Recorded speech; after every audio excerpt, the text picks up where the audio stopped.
sekali. Ada satu opini juga Pak, saya melihat bahwa seorang pemimpin itu selalu dianggap berhasil ketika dia bisa menciptakan pemimpin-pemimpin yang akan datang Pak. Oke, betul.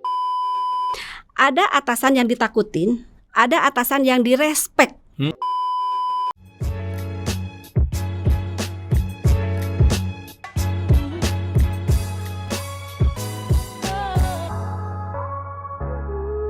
Halo, sahabat, teman-teman Opini BRT dimanapun Anda berada. Saya percaya Anda semua sehat dan kita harus senantiasa tetap kuat juga dalam menghadapi berbagai tantangan dan pergumulan apapun. Nah, pada saat ini saya akan mengajak Anda semua untuk berbincang-bincang tentang satu topik yang menarik, yaitu tentang leadership, yaitu tentang kepemimpinan. Tentu saja saya tidak sendiri. Saya bersama seorang tokoh yang hebat, perempuan hebat yang memang jago, bukan saja tahu tentang ilmu leadership atau kepemimpinan, tetapi dia juga seorang praktisi yang langsung mempraktekkan leadership itu bukan saja di lingkungan sekuler, tapi juga di lingkungan yang rohani, spiritual. Nah, orang ini siapa dia? Dia adalah Ibu Nike Agustiani. Halo Pak Pati, salam sehat dan sejahtera buat kita semua. Salam juga untuk para salam Bapak Ibu semuanya. Opini BRT. Opini BRT yang luar biasa. Mantap. Terima kasih ya untuk kehadirannya di bersama-sama mengisi acara Opini BRT. Saya yang bangga sekali Pak dikasih kesempatan untuk bersama-sama berbincang di Opini BRT ini. Oke, terima kasih luar biasa. Kita tahu bahwa beliau ini seorang eksekutif regional director dari salah satu bank swasta yang sangat terkenal, besar. Dan yang kedua adalah beliau ini juga seorang penatua dari gereja GKI. Jadi oleh karena itu sekarang kesempatan kita untuk menggali dari Ibu Nike ini tentang masalah-masalah leadership. Bu Nike, pertanyaannya adalah ini, ya, melihat Anda ini aktif di dua posisi ya. Apa sih yang membedakan menjadi seorang leader di bank yang besar yang sekarang Anda pimpin dan kemudian di gereja? Ini bedanya apa itu? Wah, thank you nih Pak, pertanyaannya gampang-gampang susah gitu ya. Tapi salah satu tempat belajar saya adalah dari Bapak sendiri nih gitu ya. Aduh, itu dipuji lagi ya. Untuk seorang yang saya ngefans banget pada beliau. Gitu ya. Anak saya yang paling ngefans sama Bapak loh. Kita saling ngefans. Ibunya juga ngefans gitu ya. Pak, dua hal yang sangat berbeda Pak. Tapi untuk leadershipnya mungkin sama-sama itu dari diri seseorang gitu ya, dari diri kita sendiri, yaitu bagaimana kita punya hati atau sikap yang tulus dalam menjalankannya. Berbeda adalah kalau untuk pekerjaan, sisi profesionalnya itu benar-benar kita tekankan. Tapi kalau di pelayanan bukan masalah sisi profesional, tapi bagaimana punya hati yang sangat luas, hati yang mengasihi dan mengampuni yang luar biasa, yang nggak gampang gitu loh Pak. Coba tolong diperjelas, apakah berarti melayani di gereja tuh nggak perlu profesional? Bukan Pak, tetap harus profesional karena kita adalah teladan. Tapi dari sisi rohani mungkin ya Bapak sebagai pendeta gitu ya. Nah kalau dari sisi rohani mungkin leadership yang seperti apa sih Pak yang paling ideal? Tapi saya mengalaminya bahwa di gereja ini saya harus menjadi teladan di mana nggak mudah menerapkan sisi profesionalisme kita berdampingan bersama-sama dengan pelayanan yang ada. Bagaimana kita menempatkan bahwa kita semua sama melayani Pak, gitu. Setara ya. Betul. Dalam pelayanan. Ya kalau di kantor kan siapa kita, siapa bawahan kita, siapa tim kita, semua punya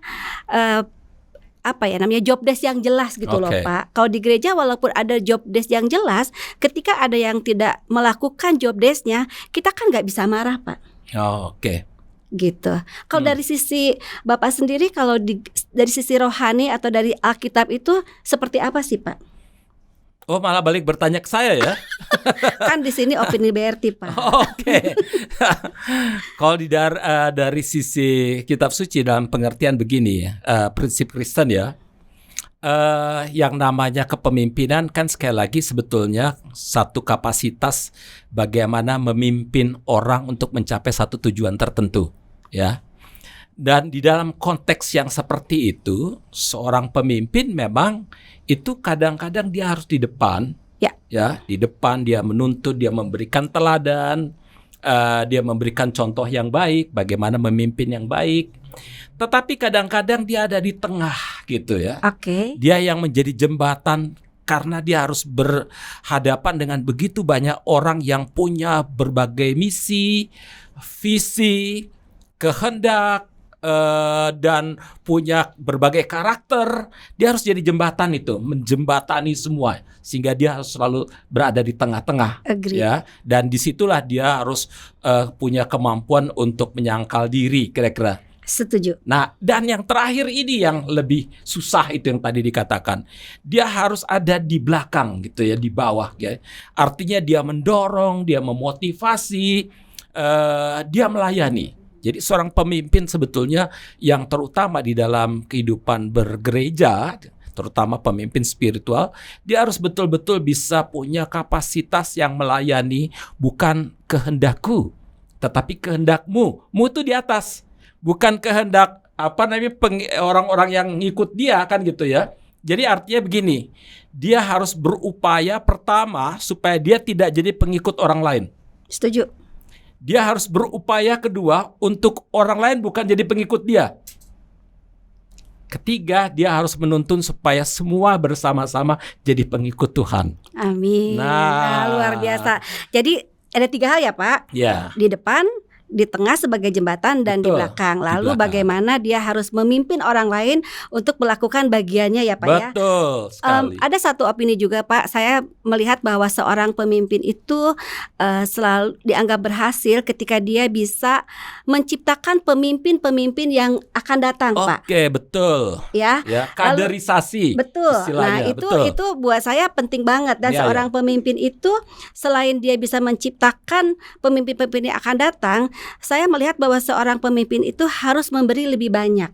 Dan saya selalu bilangnya itu tentang katalis gitu ya Pak. Seperti satu korek api, dia akan mati tapi ribuan lilin di depan akan menyala. Dan itu untuk pelayanan kalau di gereja ya Pak. Tapi kalau di kantor, bagaimana kita menciptakan pemimpin-pemimpin yang akan datang untuk menggantikan kita Pak. Itulah bedanya. Jadi artinya ada kaderisasi, ada training terus-menerus dong ya. Betul. Dan itu juga yang seharusnya dilakukan di gereja. Tapi kalau di kantor apa Pak? Misalnya training-training apa yang harus dilakukan misalnya di dalam rangka menciptakan kaderisasi itu ya? Oke, ada 2 sisi sih Pak. Untuk membekali seorang menjadi leader suatu saat nanti, dari sisi hard skill dan dari sisi soft skill. Ya, dari hard skill mungkin mudah lah bagaimana dia menguasai pekerjaannya. Tapi dari sisi soft skill ini yang enggak mudah Pak, karena ini kalau leadership itu kan kayak seni, dia harus bisa tarik ulur ketika dia harus menyampaikan sesuatu yang mungkin enggak sesuai untuk seseorang. Lalu bagaimana kata-kata yang bisa memotivasi seseorang. Lalu ketika menyampaikan sesuatu, apakah kamu juga melakukannya? Kalau kita belajar dari Alkitab kan apa yang kamu tanam itu yang kamu tuai. Sebenarnya seorang leader juga sama Pak. What do you say, what do you do buat saya. Dan ada satu hal yang mesti kita terapkan sebagai seorang pemimpin adalah perlakukan orang lain seperti kamu ingin diperlakukan. Nggak gampang. Kadang-kadang kan seorang pemimpin merasa, wah saya atasan kamu, wah saya lebih hebat dari kamu gitu ya Pak ya. Minta dihormati ya. Iya, benar nggak seperti itu Pak? Betul. Artinya kadang-kadang pemimpin punya kecenderungan yang terutama pemimpin yang dibalut dengan kultur feodal. Ya, yang merasa aku kan atasan. Oleh karena itu kamu ada untuk membantuku. Padahal seorang pemimpin harus berpikir kalau dia memang seorang pemimpin yang baik, dia berpikir bukan kamu membantuku, tapi kamu dan saya saling membantu untuk mencapai goal bersama. Setuju. Kan gitu ya. Nah ini yang seringkali menjadi kesalahan banyak pemimpin, berpikir anak buah itu untuk menopang dia. No, sebetulnya sama-sama kita bekerja sama di dalam bidang kita masing-masing. Bahkan pemimpin tugasnya adalah menggerakkan, memotivasi, memberikan mereka rasa gembira sehingga mereka tuh betul-betul bekerja dari hati. Ya. Betul ya? Iya. Nah, kalau di dalam konteks kepemimpinan leadership itu seringkali terjadi banyak tantangan dong ya? Iya. Nah, apa aja tuh tantangan? Tolong bisa komunikasi, dikasih. Pak. Komunikasi. Ya, sedikit Satu. tadi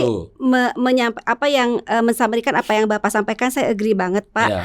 Bagaimana seorang pemimpin dapat memberikan pemahaman yang sama terhadap timnya. Betul. Di gereja juga mungkin sama ya Pak ya, terhadap visi atau tujuan yang akan dicapai. Karena ketika visinya sama dan dikomunikasikan dengan baik, maka akan sampai. Betul. Ya, tadi kan komunikasi yang pertama ya.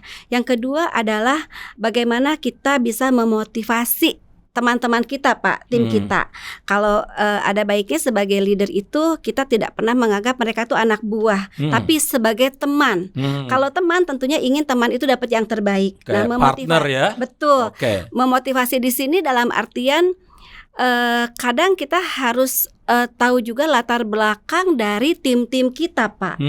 Karena ketika kita tidak tahu, maka motivasi yang salah yang akan terjadi, Pak. Sehingga tujuan kita di awalnya nggak bisa tercapai. Lalu sebagai seorang leader juga kita harus bisa kasih waktu sama anak-anak buah kita, dalam artian ketika kita akan mencapai tujuan selalu ada target date. Karena ketika kita tidak kasih target date itu bisa kemana-mana gitu, Pak. Sama mungkin di gereja juga ya, Pak. Betul. Jadi memang salah satu hal yang memang harus diingat ya, nampaknya seringkali diabaikan ya. Relasi leader dengan taruhlah rekan sekerja, apapun mungkin bawahan dan sebagainya. Tapi saya bilang itu sebagai rekan sekerja, partner ya, daripada bilang bawahan yang sangat feodal itu ya. Itu kan mestinya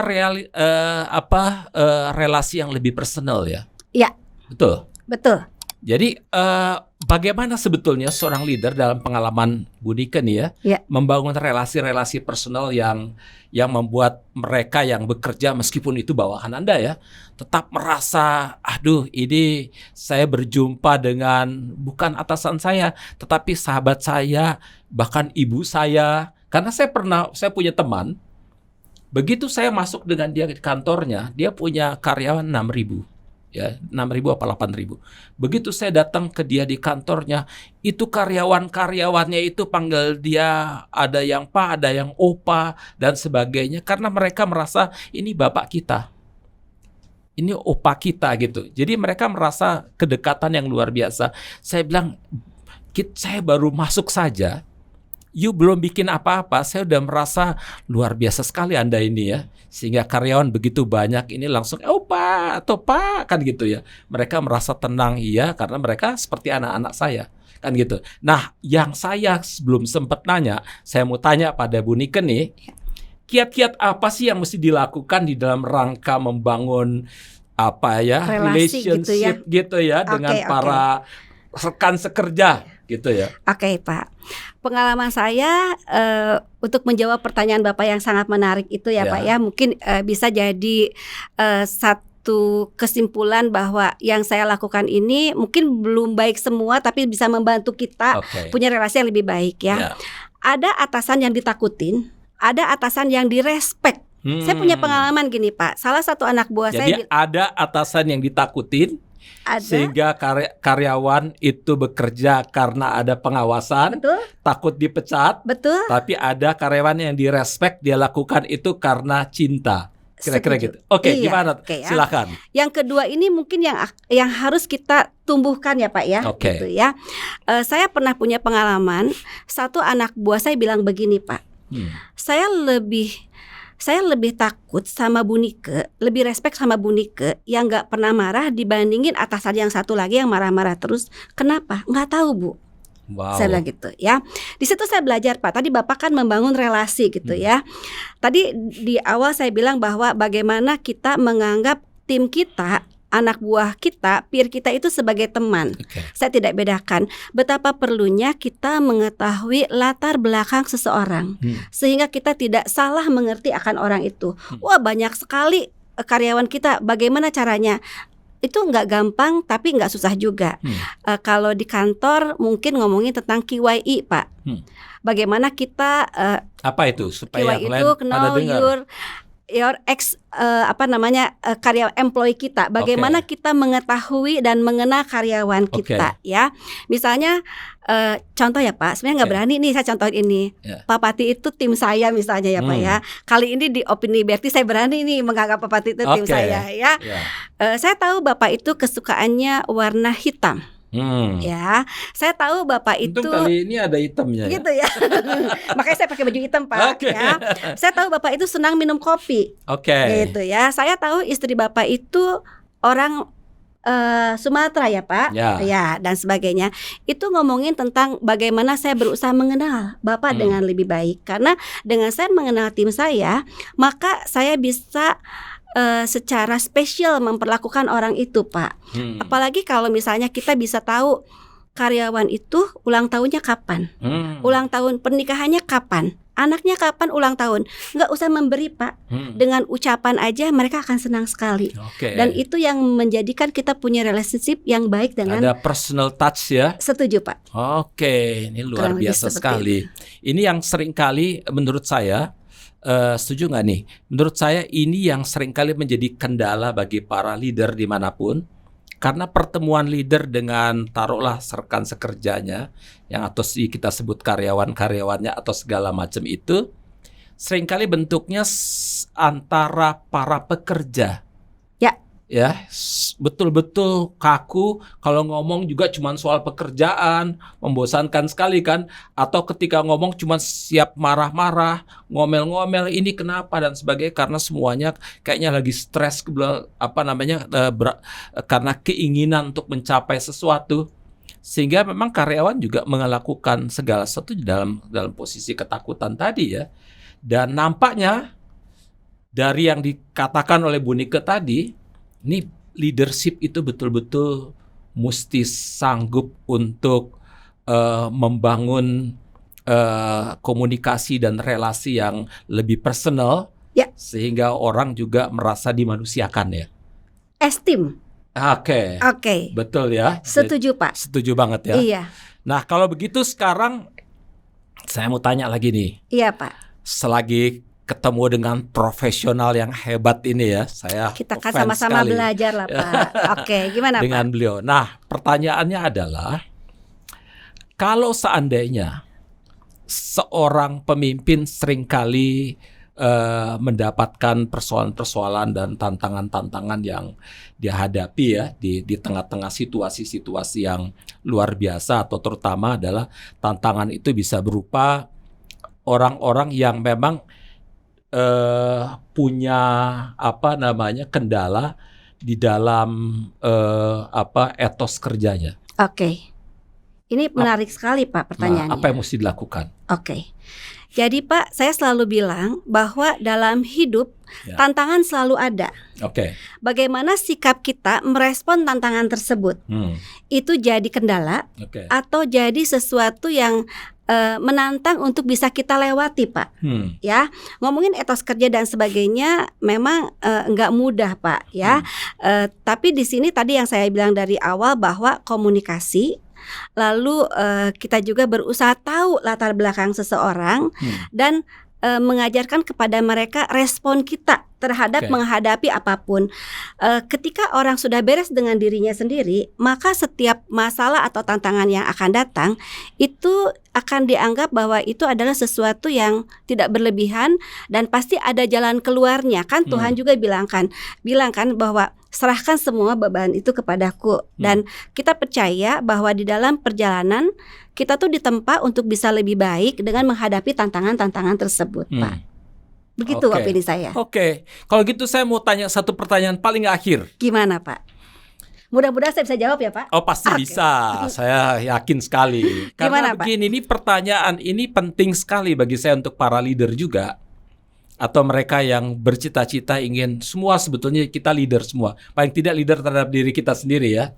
Tapi menurut saya adalah ada satu hal penting yang sekarang yang harus diingat oleh kita semua. Terutama para generasi muda atau siapapun ya. Oke. Untuk menjadi seorang leader yang baik ya. Atau jadi apapun termasuk leader. Karena kita punya potensi jadi leader dimanapun. Dia harus senantiasa mengembangkan diri. Ya, artinya dia harus senantiasa rajin membaca, gitu ya, menyediakan waktu di tengah-tengah kesibukan seperti apapun harus punya waktu untuk membaca, ya.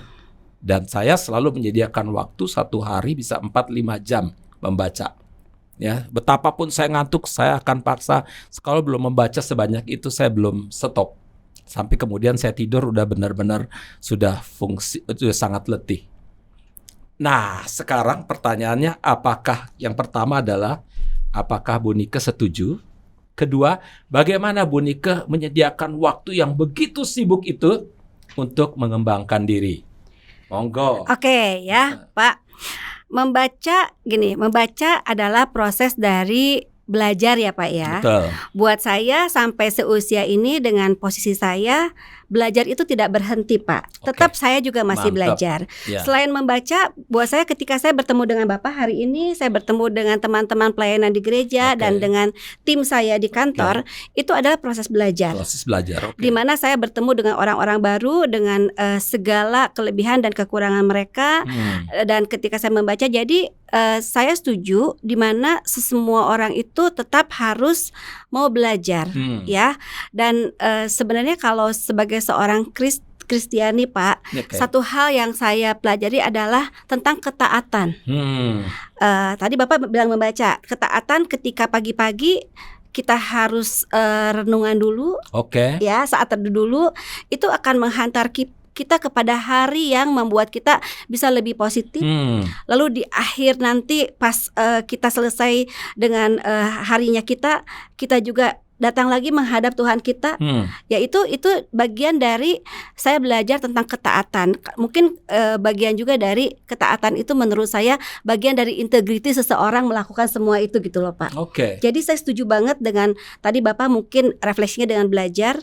Dan saya bilang bahwa proses belajar tidak pernah selesai dalam kehidupan kita gitu Pak. Bukan saja baca buku tapi bahkan membuka diri untuk masukan-masukan dari tempat lain ya. Betul Pak. Nah sekarang yang paling akhir. Tadi katanya pertanyaan terakhir loh Pak. Sekarang paling kan ada ya. Gimana? Sekarang paling akhir gimana sekarang Bu Nike menerapkan spiritualitas itu di tengah-tengah sebagai seorang leader, di tengah-tengah bisnis atau kantor di mana Bu Nike berada. Karena begini, selalu orang mengatakan bahwa seringkali bisnis sudah makin jauh dari moralitas bahkan juga spiritualitas karena pikirannya cuma profit.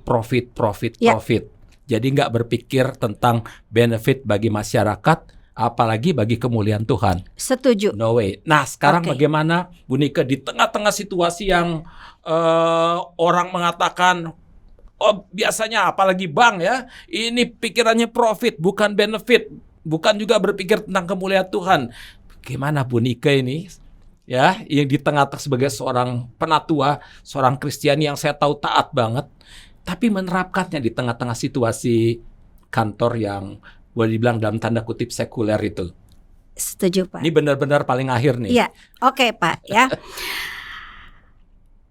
Pekerjaan saya menuntut saya harus tercapai target Pak. Ya, pekerjaan saya menuntut saya memastikan bahwa saya pegang regional Jawa Barat ya Pak ya, di mana tim saya ini harus bisa achieve target. Tim saya ini harus bisa achieve target sesuai dengan standar yang ada ya. Tadi saya bilang bahwa ngomongin integriti ya Pak ya. Di pekerjaan saya itu customer itu tidak pernah ada kata bekas Pak. Ya, tadi saya juga bilang bahwa di dalam relasi itu teman itu saya memperlakukan semua orang sebagai teman. Nah, saya selalu memposisikan bahwa customer itu adalah teman. Jadi ketika saya mengejar target yang tadi Bapak bilang mengaplikasikan, buat saya integrity nomor 1, Pak.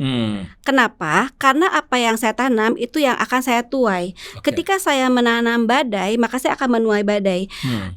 Tadi ngomongin pertanyaan Bapak adalah saya harus selalu mengingat apa yang diajarkan Tuhan saya gitu ya Pak ya. Saya mesti melakukan segala sesuatunya itu sesuai dengan ketentuan, taat gitu loh Pak. Ya, lalu saya juga harus memperlakukan orang yang ada di sekitar itu sebagai teman. Ketika teman itu bagus, berhasil dalam hidupnya, maka saya akan senang. Tapi ketika teman itu ternyata kena tipu dan sebagainya, saya juga sedih. Jadi apa adanya, jujur kepada klien atau kepada tim itu akan lebih membuat saya nyaman, Pak. Itu yang saya lakukan. Oke, luar biasa. Jadi sahabat-sahabat Opini BRT, di dalam konteks menjadi seorang leader, ya, kita harus memiliki yang paling utama adalah integritas. Setuju, Pak. Ya. Dan integritas itu berarti apa? Kalau dari tuturannya Ibu Nike, integritas artinya bagaimana kita menghayati apa yang kita imani di dalam kehidupan sehari-hari, termasuk ketika mengelola perusahaan atau kantor atau bank di mana kita berada.